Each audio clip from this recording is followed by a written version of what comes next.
Welcome to the All Out Leadership Podcast, hosted by Pastor Eric Lawson, where each episode is uniquely designed to help you live all out by bringing you practical leadership from a biblical perspective delivered in 10 minutes or less. So whether you're a business leader, serving in ministry, or simply looking to grow in your leadership, this podcast is for you. Before we dive into this week's topic, make sure to subscribe to the podcast and download the show notes at ericlawson.com/podcast. And while you're at it, feel free to share the content on social media. Now, let's join Pastor Eric for this week's conversation. Welcome to another edition of the All Out Leadership Podcast. We're continuing week 2 of customer service. A quick recap of last week. We talked about just the value of making people feel valuable, that people matter. And we looked at the lesson of the leper coming to Jesus. If you're willing, make me clean. And we see that Jesus went beyond just speaking a word, and he went to touch the man, to just communicate value. And so what we're looking at today is we're building on the thought that we are to value touch over talk. And I want to follow up on the same story and read what happened after Jesus touched and healed this man. Mark 1:43, and so he strictly warned him and sent him away at once and said to him, "See that you say nothing to anyone, but go your way, show yourself to the priest, offer for your cleansing those things which Moses commanded as a testimony to them." However, he went out and began to proclaim it freely, to spread the matter, so that Jesus could no longer openly enter the city, but was outside in deserted places, and they came to him from every direction. Now, if you're, a marketing guru and you hear Jesus tell this person that he just healed, performed an incredible miracle, and Jesus goes, "Hey, now don't tell anybody." You would go, "Jesus, whoa, hang on. That is a terrible marketing strategy. What we really need to do is probably do a press conference. We need to get this on TikTok. We need to definitely get this on every social media platform, and probably do a little documentary on this, and let's set up a tour." Like, you'd go, "That is really bad marketing strategy." But what we see is, even though Jesus said, "Hey, don't tell anybody," what did the guy do? He went out, freely told everybody, and it brought in so much, quote, business that Jesus could no longer even be inside the city. He had to go outside to deserted places, and they still found him and still came to him. Here is the point. Word of mouth is directly responsible for 90% of all purchases. That's what statistics say. If somebody is happy and they have an incredible experience at your restaurant, at purchasing your product, whatever you did on the home improvement to make their house better, if that whole experience blows them away and they love it, you know what? They are going to tell people. The first time I went to Disney World as an adult, I was blown away. I was blown away by the customer service. I was blown away by so many different things. And you know what? Mickey Mouse wasn't standing there at the exit going, "Hey, tell somebody." He wasn't there. But you know what I did? I told everybody. I told my family.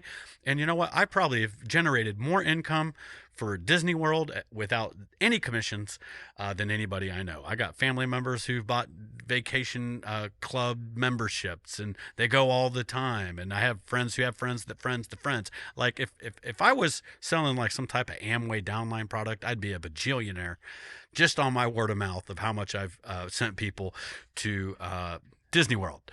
Now, why? Because I had a great experience. So word of mouth drives over $6 trillion in annual global spending. All right. These are just statistics you can get with Google. Referrals from friends make someone 4 times more likely to buy. A referred customer is 18% more loyal than a customer acquired by other means. Customers are 4 times more likely to refer customers to your brand.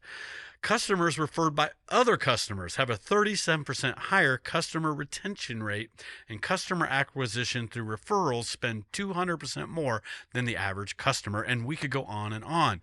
The power of word of mouth, the power of a positive experience to generate future customers. When I look at Element Church and we ask people, how did you hear about the church? It's something like at least 80% of the church are referrals. 80% of the church come because they had a friend who told them, "Hey, it was a great experience. You should try that." Somebody was going through a crisis. "Oh, hey, you need to try this church." And so again, it proves out true in church. It proves out in every single business The power of great experiences people want to tell other people. Now, the opposite is true. If they have a negative experience, you can't shut them up because they're going to tell everybody. Look, we all like to talk, all right? So we're going to talk about the good, we're going to talk about the bad, we're going to talk about the ugly. I heard a statistic that says for every complaint you hear about, there are 10 of the same ones you don't. So as leaders, we need to take people's complaints seriously. I like how Bill Gates views complaints. Not a big fan of Bill Gates, but this was a smart statement. Unhappy customers are always a concern. They're also your greatest opportunity. And I think he's right in that, every complaint is an opportunity to get better. Every opportunity for you to go, okay, evaluate, take inventory. Where do we need to improve? How do we up our game? How do we improve our customer service and build greater brand loyalty? And so listen to the feedback, listen to what people are saying. I like what Chili's restaurant does. They fill 80% of their menu items by suggestions they get from their managers, which were suggestions they got from their customers. So when you are creating opportunities for your people to give feedback, for you to create feedback loops, take that, pay attention to that, and use it. And one thing that we build inside of our culture at Element Church, every time we get feedback, especially if it's negative, if it's a negative feedback, we want to respond.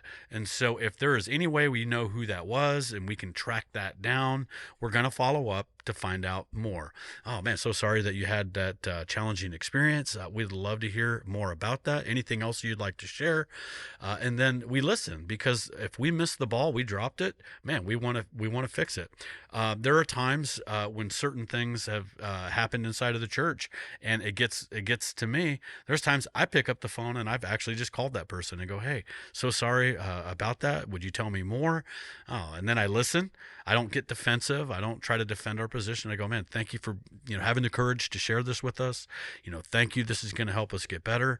I always want to ask the question, what can we do to make this right? How can we fix this? What can we do to fix this for you? And a lot of times they give great feedback. And at the end of the day, I've had some people leave the church because I wasn't able to, maybe turn that around enough for them. But at least they left knowing, what, we tried. At least they left knowing that we care, that wasn't our heart. At least they heard an apology on the way out. And because at the end of the day, we're representing Jesus. And some people are walking out rejecting church, and at the end of the day, it's really they might be rejecting Jesus and the poor representation that we had of Jesus. And so I don't want that on my hands. I understand people leave and transition, and I understand that, but I just want to be a good steward of the opportunities we have to at least make sure that we did whatever we could to fix whatever we did wrong. And so I take that very serious. So next week, we're going to pick up with some really practical things on how to make your customers feel like they just had a great experience. Thank you for joining us on the All Out Leadership Podcast. We hope you gained new biblical insight that challenged you to grow in your leadership. If you've enjoyed this week's episode, we would love your help in getting the content out farther. You can help by subscribing to the podcast at ericlawson.com/podcast and telling others about it. Next week, Pastor Eric will be back with another episode. So until then, we hope you have a great week being an all-out leader.